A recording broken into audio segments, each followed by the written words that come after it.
있습니다. 아, 아주 에너지 넘치고 모두에게 힘을 주시는 권사님 감사합니다.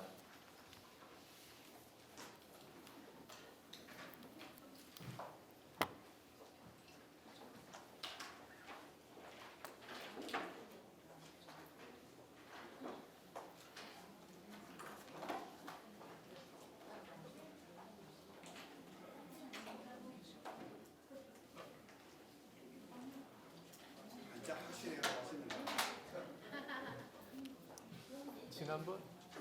지난번에 이게 핀 마이크 녹음하는 핀 마이크고 전 소리가 나오는 마이크인 줄 알았어요. 그 소리 나오는 거 두 개 켜면 울릴 수도 있고 해서 껐는데 그게 아니고 지금 녹화용 녹음 마이크라는. 그래서 지금 이렇게 켰고 다시 소개해 드리겠습니다. 저는 원행입니다.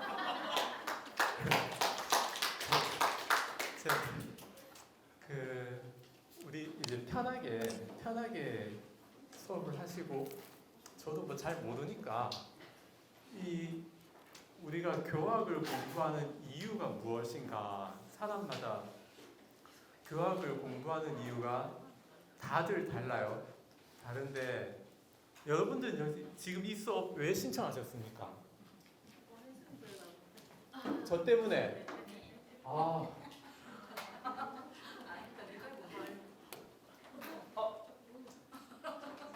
그래도 기분 좋았어요. 저 때문에.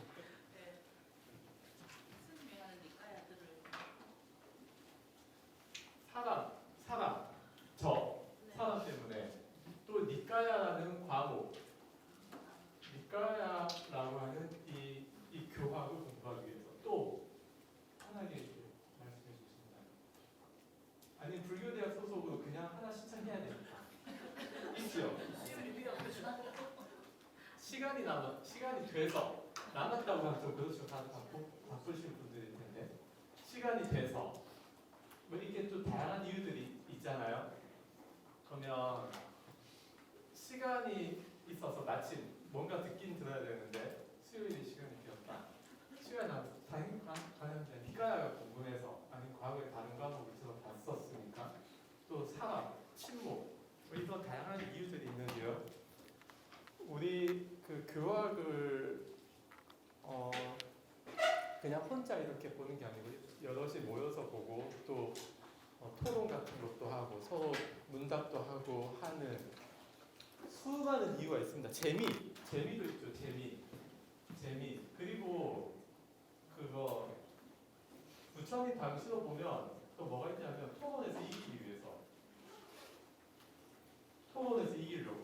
나사하고 말싸움해갖고 이기려고 또 교학을 배우고 그런 이유가 있습니다. 충분히 가능합니다. 저희도 절에 있어보면 저번에 한 번은 법당 앞에 지나가는데 어떤 불자님이겠죠. 지나가다 저한테 혹시 법신 보신 화신에 대해서 아냐면서 물어보더라고요.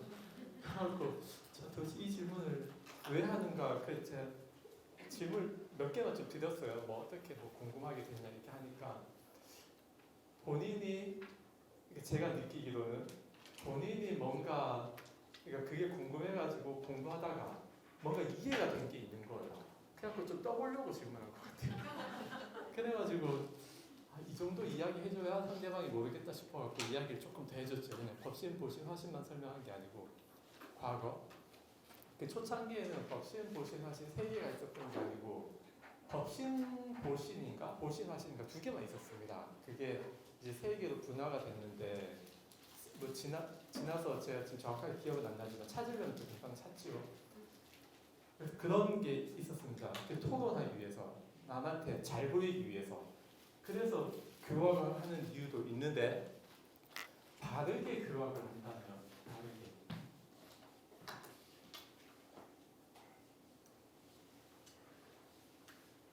바르게 교학을 한다라고 하면 어떤 목적으로 가는가? 어떤 목적이겠습니까?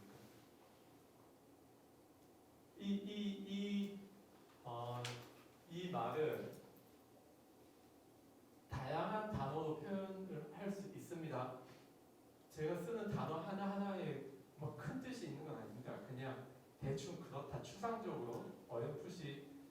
그런 분위기 그런 측면으로 좀 봐주시면 좋겠습니다. 이런 것은 무슨 교과서에 딱 나오고 이런 건 아니거든요. 여러 가지 본 것 중에 제가 종합해서 이렇게 말씀을 드리는 거니까 보시고 바르게 만약에 교학을 공부한다라고 하면 어떤 목적을 위해서 해야 되느냐? 정견 확립. 이거 고치면 되죠. 이거요. 정견 확립.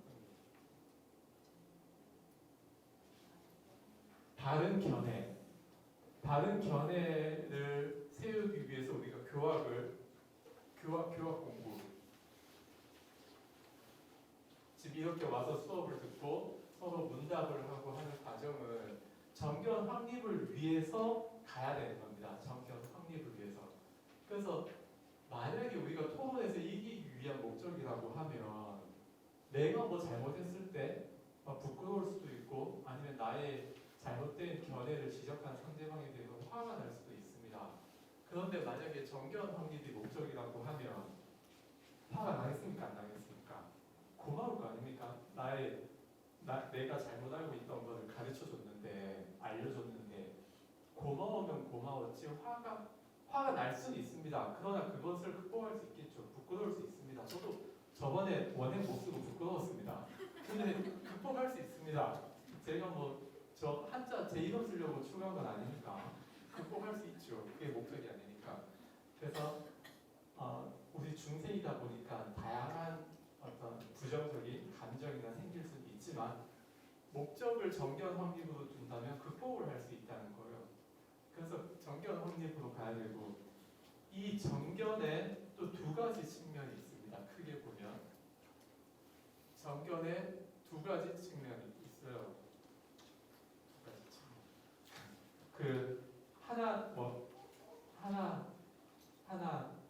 하나는 교학적으로 바르게 아는 거.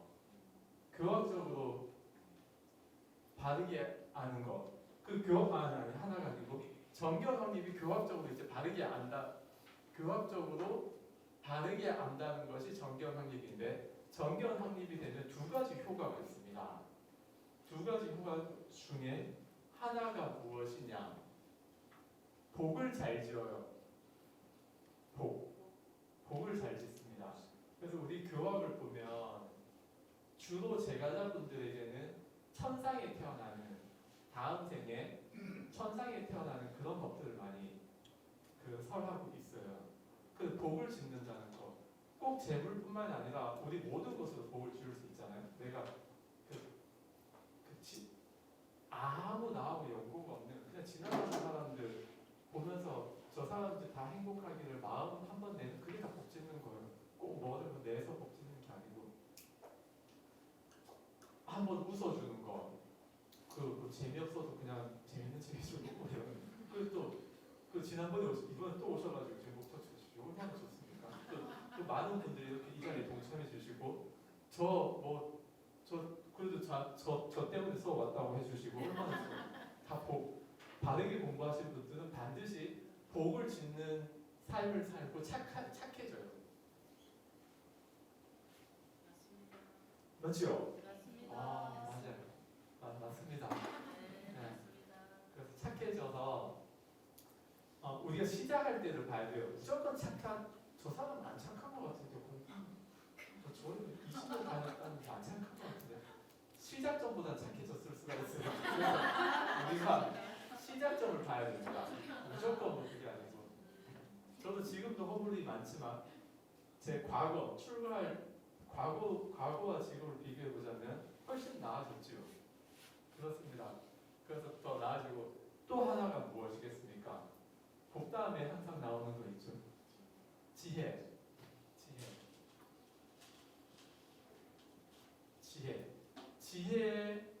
지혜고 이제 이게 사교의 선입니다. 교학을 버리고 참선, 실참수행으로 들어간다는 건데 교학을 바르게 하면 마지막에는 결국은 책 놓고 가야 돼요. 실참수행. 그래서 지혜를 실제로 개발을 해야 됩니다. 개발을 해야 돼요. 당연하겠죠. 그렇기 때문에 우리가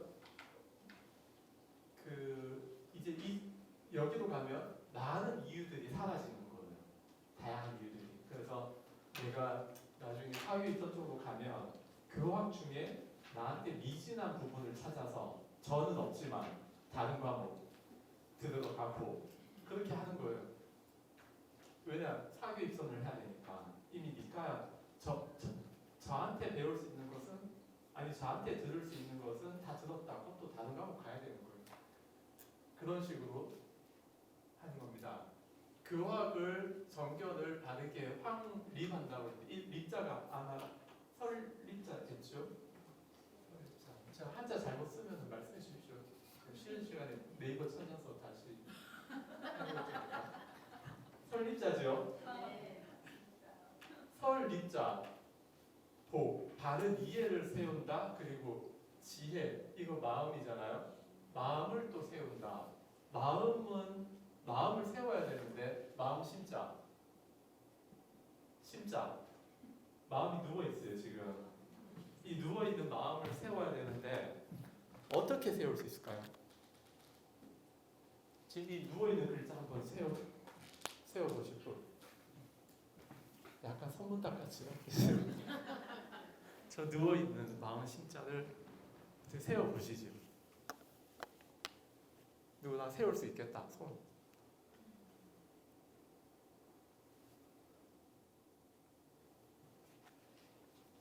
우리가 바르게 교학을 하고 사교 입선 실참 수행으로 들어가면 마음을 세워야 된단 말이에요. 우리 마음이 좀 찌그러져 있고 막 그래요. 그거를 이렇게 원만하게 마음을 세워야 되는데 저 마음 심자 어떻게 세울 수 있을까요? 지금 저 글자가 누워 있잖아요. 네? 어떻게 해요? 이렇게? 아 이렇게? 한번 해보시죠. 아니 시도는 좋습니다. 우리가 보통 생각을 저거 하거든요. 수많은 고정관념도 있고 편하게 이게 원래 초반에는 할 말이 많고요. 뒤로 갈수록 할 말이 없어져요. 제가 보면 제 아는 거 신나게 떠들다가 다 떠들면 할 말이 없어져가지고 저 이제 어떻게 세울 수 있느냐? 지금 여러분 마음 심자 다 아시죠? 마음 심자 세워졌잖아요 지금. 예. 맞아요. 지금 여러분 마음 심자 세워졌죠? 지금 누워 있잖아요. 세워졌죠, 여러분? 이렇게 세울 수 있는 거예요. 이해됩니까? 이해하시는 분 좀 있을 것 같은데. 지금 저 글자 누워 있죠? 저 글자 지금 누워 있잖아요. 그쵸? 저 글자가 원래 어떻게 돼야 됩니까? 제가 지금 세웠잖아요, 글자. 무슨 말인지 모르겠어요. 아, 이거 제 잘못이에요. 이건 제 잘못이에요. 여러분 마음에 지금 마음 심자 다 세워졌죠? 그래서 제가 세웠다고 하는 거예요. 원래 선문답은 설명해갖고 아 소리 나오면 틀린 거예요. 설명 안 하고 그냥 아 소리 나와야 이제 맞는 선문답이고 이런 틀린 거예요. 이런 걸 왜 그냥 편하게 마음대로 말해도 되느냐? 자, 우리 정견 확립이 중요하다고 했는데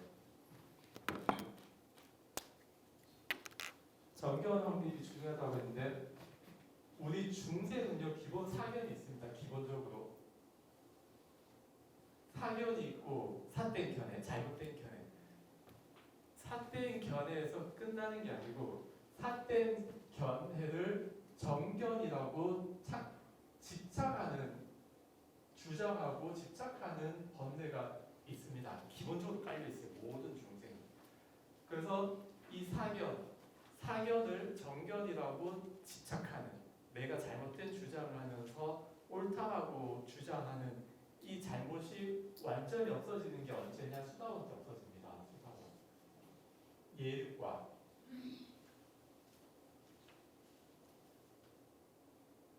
예리에서 없어져요. 그러니까 자기 자신을 봐서 내가 수다원이 아니다. 네 가지 예류과가 아니다. 그러면 사견이 있다고 보면 됩니다. 말을 많이 하고 불교에 대해서 교학에 대해서 말을 많이 하고 더 자세한 이야기를 하고 그리고 또 경전이나 논서에 있는 것 말고 그 이외의 내용들에 대해서 세밀하게 자꾸 말하고 들어가다 보면 반드시 사견이 나오게 돼 있어요. 내가 잘 모르면서도 안다고 하고 그런 것들이 나올 수 있습니다. 그런 거를 계속 고쳐가는 과정이에요. 사견을 정견으로. 내가 과거에는 이것이 맞다라고 생각을 했는데 서로 토론을 하다 보니까 아니더라. 지난번에 그 누진통 했죠. 많은 분들이 누진통은 번뇌가 있는데 흔들림이 전혀 없는 것이라 하셨는데 누진통은 번뇌 자체가 없는 것이다. 그러면은 이제 그걸 받아들이는 정견 확립이 더 된 거예요. 근데 그걸 안 받아들이면 사견을 정견으로 계속 집착하는 것이 되겠지요. 물론 이 과정에는 누진통이 무엇인지 확인하는 작업이 또 필요합니다. 어쨌든 우리는 모두 중생이고 수다원이 안 됐다고 이 중에 수다원이 있을 수도 있습니다. 저한테 좀 가르쳐 주세요. 수다원 되신 분들. 진리적인 측면, 우리 진리적인 측면에서 사견이 전혀 없으면 수다원이기 때문에 그래서 그냥 편하게 말씀하시면 돼요. 제가 3년 전인가 그때 선호로 임재로 강의를 했었는데 주변의 스님들이 어른 스님들이나 저한테 다 그러는 거예요. 그 수업 하기 어려울 텐데 임재로 되게 어려울 텐데 그러더라고. 그래서 제 앞에서는 어렵습니다. 저보다 위에 스님이니까 앞에서는 어렵습니다. 그러고 저하고 비슷한 또래 되는 스님들 뭐 수업 어떻게 해요? 그러면은 저 그냥 합니다. 그래요. 저도 모르고 상대방도 모르고 다 모르는 기세 아닙니까? 그러면서 왜 그러느냐? 저 측면이 있는 거예요. 그냥 하는 게 아니고 사교 입선이라고 하는 측면 그리고 사견이 있기 때문에 서로 대화하면서 좀 더 정견으로 가야 되고 제가 그냥 말씀을 이렇게 막 드리는 이유는 일단 판을 깔아야 돼요. 아무것도 없는데 뭐 서로 토론하고 잘 안 되잖아요. 그래서 제가 아는 거 가지고 이제 판을 깝니다. 판을 깔면 여러분들이 들어보시고 괜찮다 싶으면 바로 취하시면 되고 별로다 그러면 말씀하시면 돼요. 왜 별론지. 그리고 또 잘못됐다 그러면 근거를 또 가지고 오고 아니면 개인 생각을 저한테 말씀해 주시고 그런 과정 속에서 여러분도 정견 확립이 더 되고 저도 정견 확립이 더 되고 그런 거예요. 그래서 이런 과정을 우리가 함께 가야 되는 겁니다.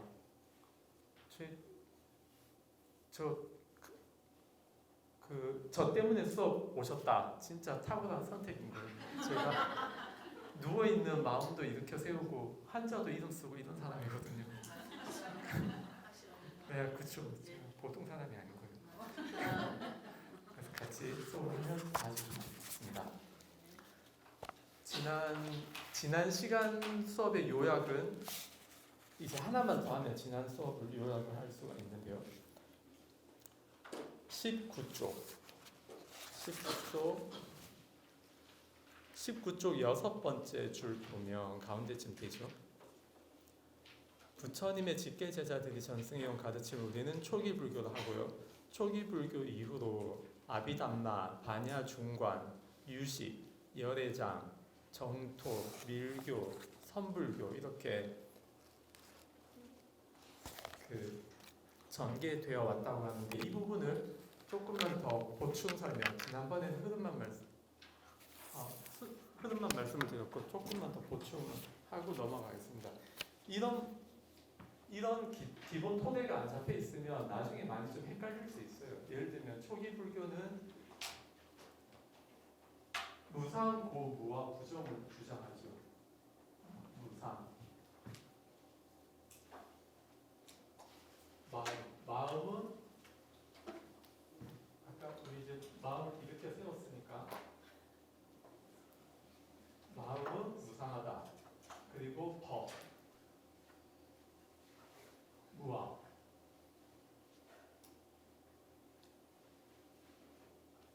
무상, 무아. 또 하나 있죠. 고.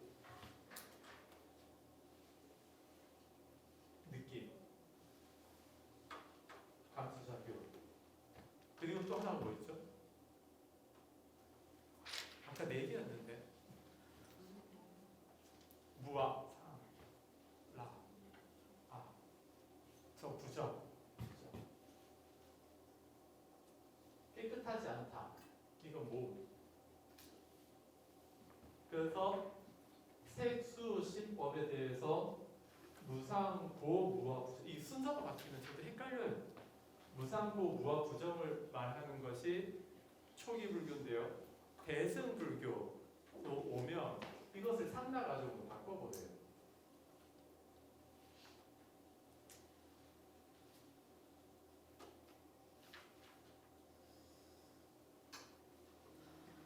완전 반대 이야기를 한단 말이에요. 대승에 와서.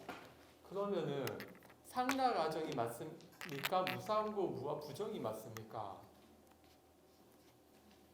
이런 질문들에 대해서 헷갈리지 않고 대답할 수 있고 가 돼야 이제 어떤 교학을 들을 때 혼란이 별로 없는 거예요. 그래서 이게 다 맞습니다. 다 맞고 맞는 이유들에 대해서 설명이 다 되어 있거든요. 그거를 추적을 해서 이제 알아야 되는 거예요. 이거를 추적해서 알려고 하면 일단 그게 상나 가정도 맞고 무상도 무와 부정도 맞다라는 인식이 있어야 되는데 그 인식이 있으려고 하면은 이런 교리 발달사를 기본적으로는 좀 알고 있어야 된다.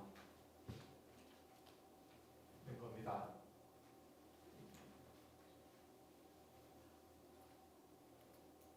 초기 불교, 부처님 당시 초기 불교 굉장히 중요하죠. 초기 불교.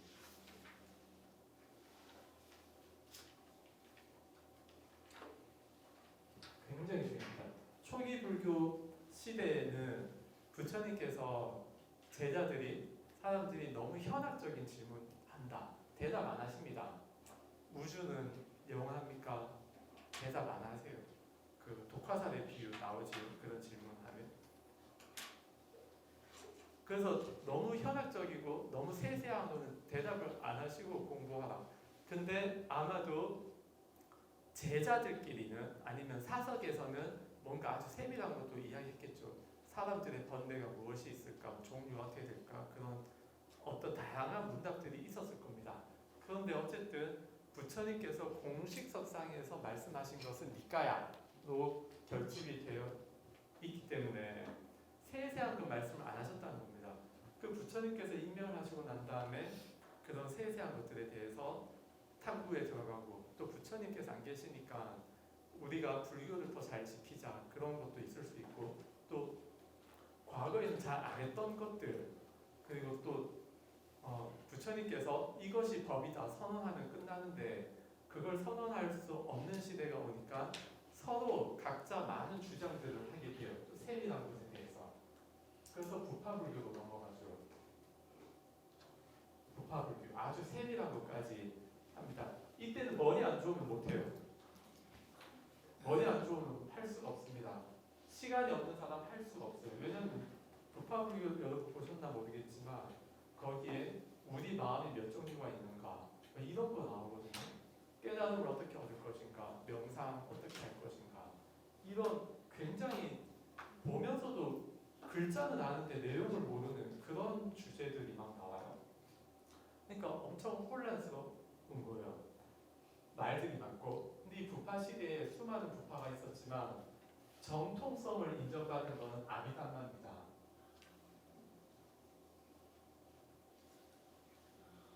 그래서 수많은 부파들이 서로 토론을 치열하게 했지만 이때 약간 잘못된 법, 외도법, 사견을 주장한 부파들은 지금 전통이 안 내려오고 정법을 주장한 아비담마만 지금 내려오고 있어요. 그래서 부파 시대에 뭔가를 비판할 수 있는데 아비담마는 비판할 수가 없습니다. 왜냐? 정법이기 때문에. 어쨌든 이 부파 시대에 너무 좀 잡다하다 할 정도로 그리고 초기 불교 시대에는 보편적으로 사람들에게 필요한 많은 설법들이 있었다고 하면 부파 불교 시대에는 극소수 사람한테만 필요한 법들을 설한 거예요. 그러니까 일반 제가자와는 떨어지죠. 제가자 초기 불교에는 제가자를 위해서 복을 짓는 그 천상에 태어날 수 있는 법을 많이 부파 시대에는 복에 대한 이야기는 별로 없고 지혜에 대해서만 나오고 그 중에서도 잘못된 주장도 많이 나오고 그래요.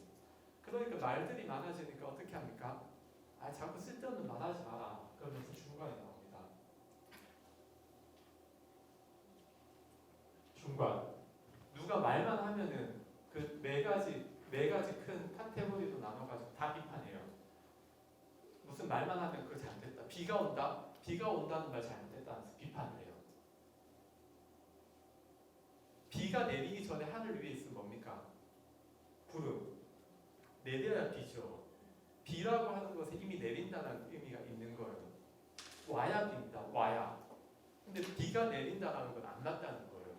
이런 식으로 중간이 나와서 말 많은 거 다 비판하는 거예요. 말 못하는 쫙. 그러니까 사람들이 이렇게 말을 못. 근데 중간에서도 중간에 대표하는 그 단어가 뭐가 있냐면 파사현정 들어보셨죠? 파사현정. 파사현정.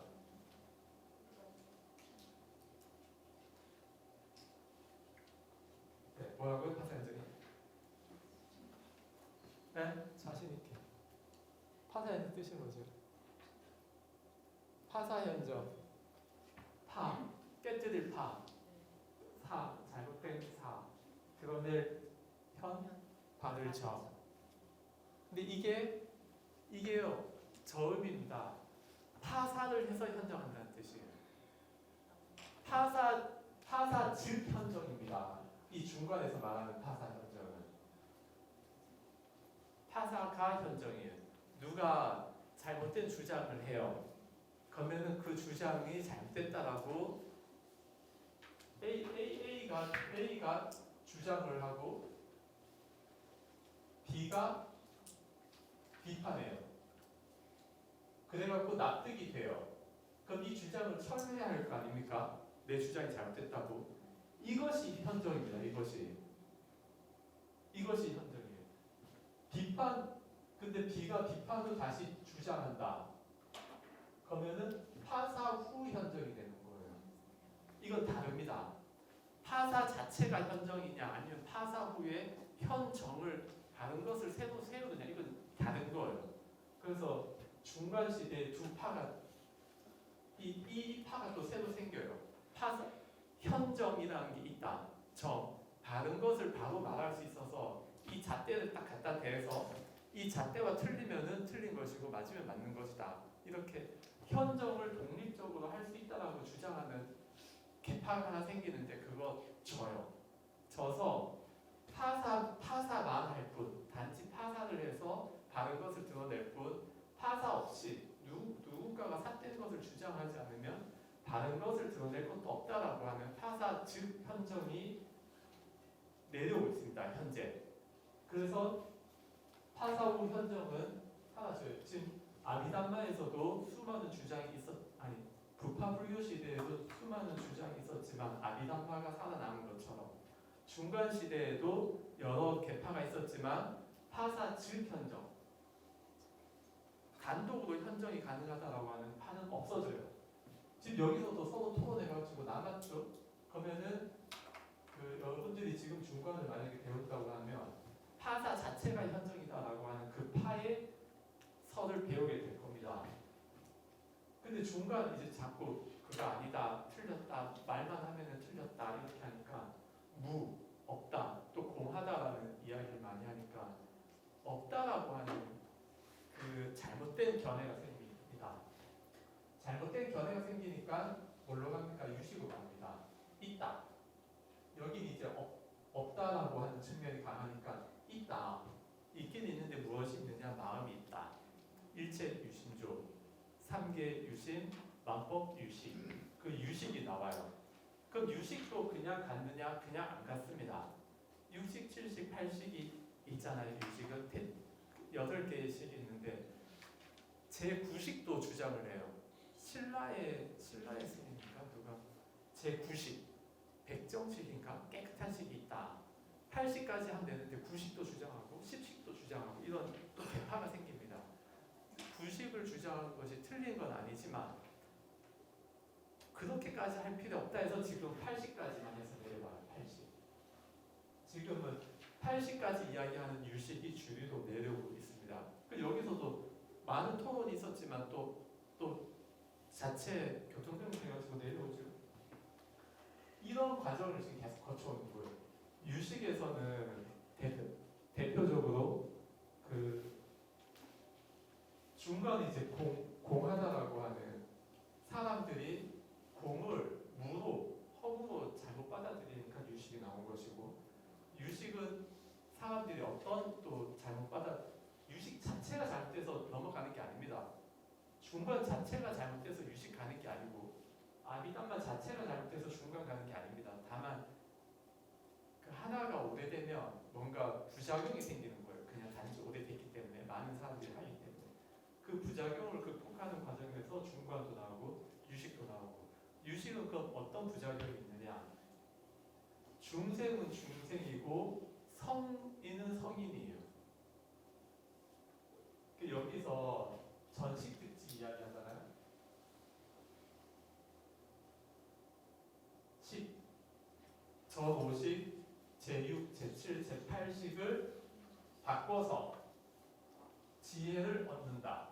그래서 식을 바꾸기 전에는 중생이고, 식을 바꿔서 지혜를 얻어야 성자가 된다라고 해서, 중생은 내가 열심히 해봤는데 전식이 안 될 거거든요. 그러니까 좌절감이 생기고 막 그러는 거예요.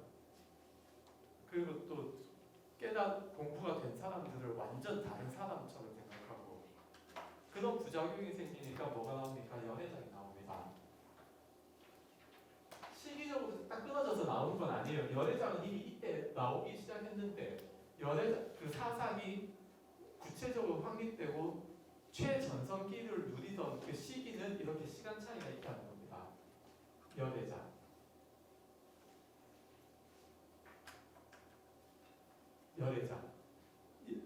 장은 창고인데, 내가 깨닫지 못했어도 이미 연애 불성을 갖고 있다는 거예요.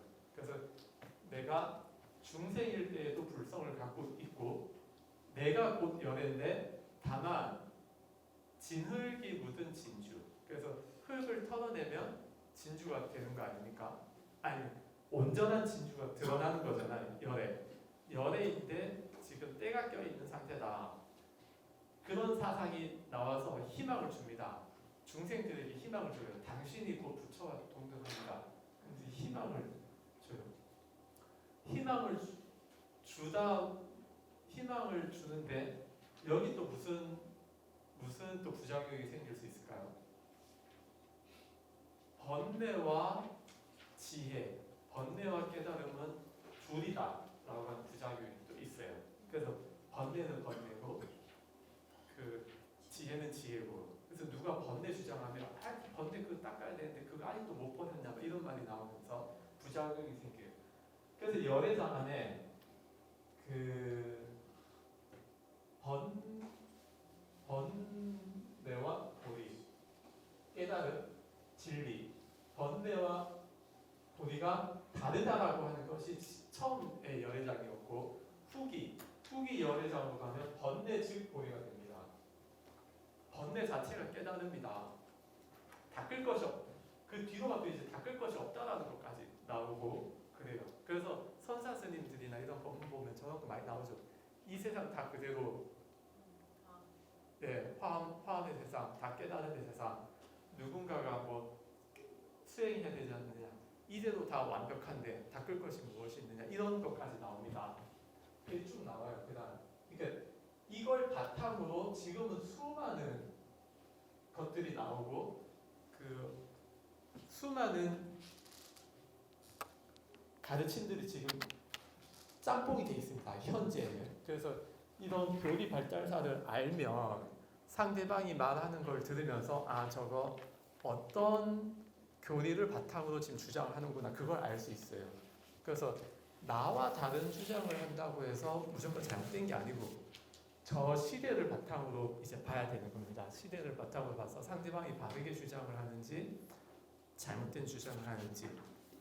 어쨌든 주류였던 정토 밀교 마찬가지입니다. 정토는 신심을 굉장히 강조한 그리고 지금까지는 다 자기가 닦아야 되는데 정토에 오면은 부처님을 의지해서 내가 수행을 할 수 있다고 하죠. 그래서 힘이 조금 약한 자기 자신 스스로 하는 힘이 약한 중생들에게 의지할 수 있는 대상을 만들어 주었고요. 밀교는 신통력 제갈량 동남풍 그거 하듯이 주술 그런 거 국가의 재난을 해결하고 다라니 같은 거 외워서요. 그런 아주 신비한 그 선을 약간 넘는 그 중국 밀교 밀교 쪽 표현한 거에 보면 성관계까지도 수행에 쓰는 그런 것까지 나오죠. 그래서 밀교는 드러내놓고 하기가 좀 그렇습니다. 그러니까 신비화되는 거죠. 위에서 밑으로 나누어주고 그리고 선불교 지금 많이 나오고 이런 식으로 지금은 아주 다양한 불교들이 있어서 이런 흐름들을 보면서 주류였던 불교는 다 맞다. 주류. 그래서 다 맞고요. 대승 중간부터 대승인데 소승 불교는 이제 여기서부터 이게 대승 불교고요. 대승 불교고 부파 중에 잘못된 부파를 비판하는 것 대승에서 소승을 만든 거예요. 주류에는 소승이 없습니다. 불교 주류에는 소승 불교가 없는데 대승이 공격할 대상으로 소승 불교를 설정한 거예요. 그 설정하면서 부파 불교 중에 잘못된 주장을 하는 다양한 학설을 공격을 한 것이고요. 대승 불교가 일어날 때 그 모토, 강령, 그들의 주장하던 표어가 뭔지 혹시 아세요? 대승 불교가 시작할 때 표어 딱 우리는 이렇게 할 것이다 하고 내세운 게 있어요. 그것이 무엇이냐면 부처님 당시로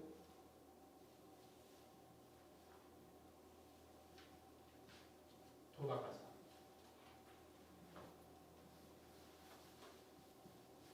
부처님 당시로 돌아가자고 한 것이 대승불교의 선언이었습니다.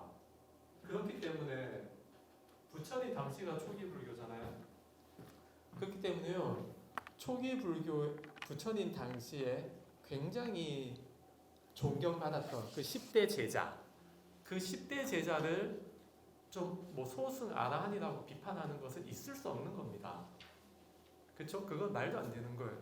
대승 불교가 초기 불교로 돌아가자 했는데 부처님의 10대 제자를 아직 덜 공부된 수준으로 낮춘다는 건 있을 수가 없는 것이죠. 그래서 저는 후대에 경전은 이제 대승 경전은 지연의 경전이거든요. 이거는 니까야는 부처님 말씀을 결집한 것이고 그 후대에 경전을 만들어낸 분들이 정말 훌륭한 분들이라고 저는 생각을 하는 거예요. 만약에 제3의 인물들을 이렇게 썼으면 이 경전이 어떤 경전인지 알 수 없는데 부처님 10대 제자를 딱 넣어놨어요. 그리고 소승 아라한이라면서 비판을 해요. 그럼 누가 봐도 대승 경전인 걸 알 수 있는 거예요. 그래서 그 뻔하게 썼다는 거예요. 뻔하게.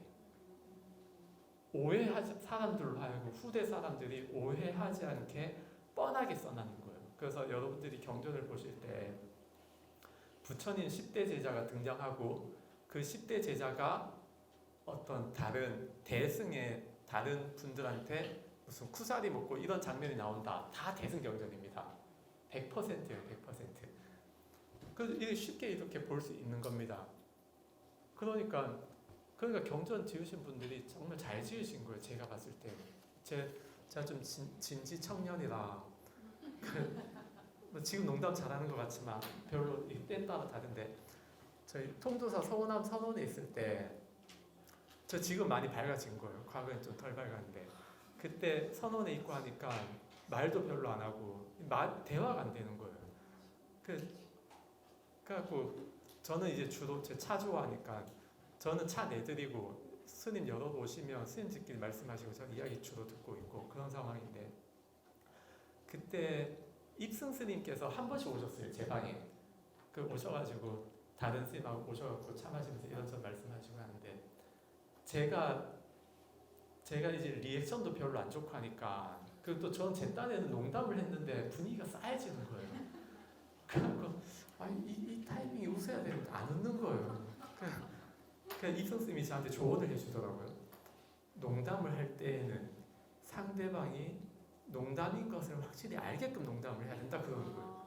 그 스님처럼 무표정하게 가만히 있으면서 농담하면 그 누가 농담을 듣냐면서 그 내용도 한 번 더 생각해봐야 되는 내용이고 그냥 그렇게 조언을 해주더라고요. 그러니까 그 한철은 이제 다른 리액션 좋은 스님이 옆에 있었거든요. 그 스님 보면서 좀 배워가지고 한철은 좀 됐는데 또 방학 동안 안 만나고 하니까 또 안 되더라고요. 그렇게 농담을 할 때는 상대방이 농담인가 알 수 있게 뻔하게 해야 된다고 그래요. 서양에는 뭐 이렇게 손가락 하는 거 있잖아요. 농담 한다면서. 근데 우리는 그런 문화권도 아니니까. 그 대승에서 경전을 지을 때 뻔하게 그렇게 넣어놨다는 거예요. 부처님 10대 제자를 쓰면서 뻔하게 해놨습니다.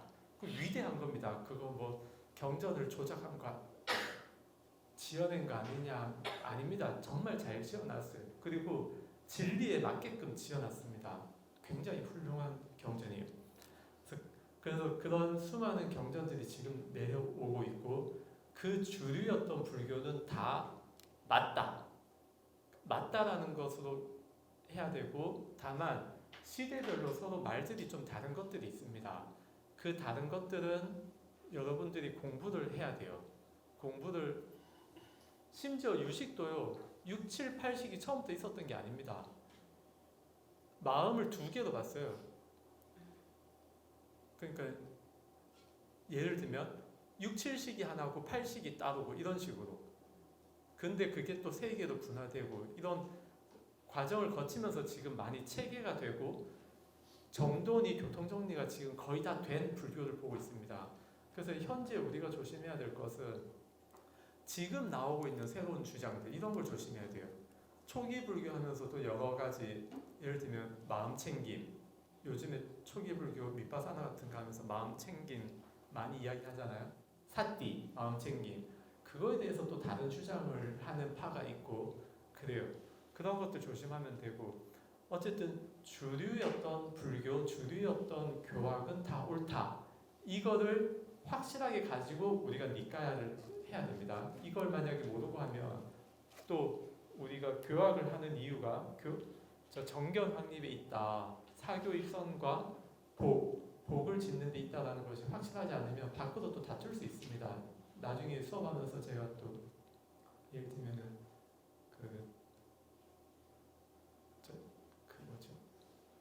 도노 돈수, 도노 점수 문제라든지 이런 것들 이제 말씀을 드리면 만약에 제 입장에 동의하는 분들은 나중에 누가 도노 점수 말하면 막 공격 들어갈 수 있거든요. 들은 게 있고 배운 게 있으니까. 또 저 누진통도 누가 번뇌는 다른 사람한테 물어보면은 번뇌는 있는데 흔들림이 없다라고 말하는 분들이 반 이상일 겁니다. 51% 이상 돼요. 아주 많습니다. 그런 분들하고 막 말싸움하러 다니고 이러면 안 되잖아요. 그래서 저거를 좀 확실하게 하고 우리가 이 니까야를 수업을 해야 되겠습니다. 지난번 수업이 녹음이 하나도 안 돼가지고 영상만 있고 해서 그리고 또 이거는 한 번 더 정리하면 좋기 때문에 말씀을 드렸고요. 이래서 지난 수업 정리가 다 끝났고 더 자세한 설명을 드렸고요. 이런 내용들은 앞으로도 또 했던 말 몇 번 할 수 있습니다. 근데 그럴 때마다 뭐 저 지난번 했던 말 또 하는구나 그렇게 볼 게 아니고 저기 있어요. 우리 초발신 자료본 보면 관문상을 내지 말라. 내가 이미 아는 건데 그게 아니고 내가 아는 것이 있으면 내가 바르게 알고 있는가 그리고 그때와 조금 다른 내용은 없는가 그리고 저 스님이 바르게 말하고 있는가 이런 거를 점검해 보는 시간이 되도록 하고요. 혹시나 과거에 수업을 안 들어오신 분이 있을 수 있잖아요. 결석하신 분들. 그런 분들도 다시 들을 수 있는 기회도 되고 그리고 우리 자꾸 까먹잖아요. 저도 이름 까먹고 그러니까 그걸 다시 떠올리는 기회도 되고 다양한 기회가 됩니다. 그것도 어렵다는 생각도 할 필요 없어요. 제가 뭐 이런 교리 발달사 이야기하면서 하면 좀 어렵다고 생각할 수 있고 나는 뭐 저렇게까지 알아서 뭐 하나 그럴 수 있습니다. 근데 그러면 그냥 그러려니 하고 그냥 보시면 돼요. 그러려니 이거 관문상, 현해상, 관문상하고 같이 나오는 게 현해상인데 낭떠러지 절벽에 매달려 있다는 생각. 지금 내가 별로 지금 저거 볼 생각이 없다는 거예요. 그렇게 하지 말고 그냥 봐놓으면 됩니다. 봐놓으면 우리 제8식 아레아식에 다 저장이 되고 미래에 여러분들이 불교 공부하는데 다 씨앗이 될 수 있어요. 저거 내가 볼 필요 없다라고 받아들이면 씨앗이 안 되는데 그냥 뭐 좀 어렵고 막 한데 그냥 봐주자. 외우지는 뭐 필기 안 해도 되고요. 안 외워도 되고 됩니다. 그냥 그러려니 하면서 TV 보듯이 그냥 멍 때리면서 그냥 보면 돼요. 그러면 다 아레아식에 들어갑니다. 그렇게 해서 그 10분 쉬었다가 이제 니까 21쪽 읽도록 하겠습니다.